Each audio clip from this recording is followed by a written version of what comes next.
there is a difference between fiqh and the history of fiqh. Fiqh is how you deal with issues today, questions, and answer them. The history of fiqh is how we got there intellectually, and it's very important, but it's history. There is a difference between science and the history of science. I cannot ask you to try to explain a phenomena in physics, and then you quote Newton and Einstein and these people. This is history.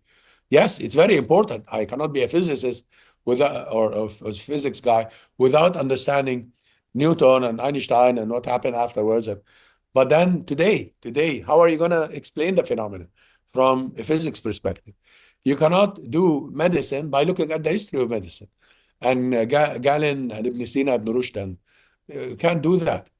So we have a problem sometimes from people, sometimes with good intentions and just lack of education, and oftentimes with bad intentions, who would like to imprison the Muslim mind in the literature of the past.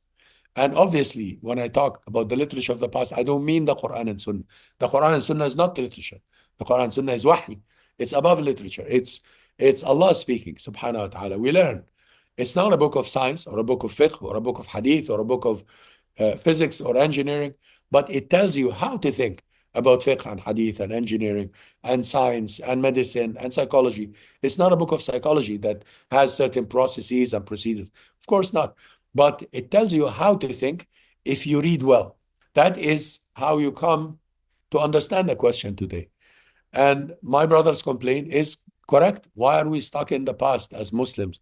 And especially in sciences, when you deal with especially ibadat, sha'air, rituals, I don't think we will have a new ijtihad really in issues of wudu and salah and hajj and umrah. Maybe, yeah, hajj and umrah, the expansions in the haram or a tunnel or how to travel in a different way.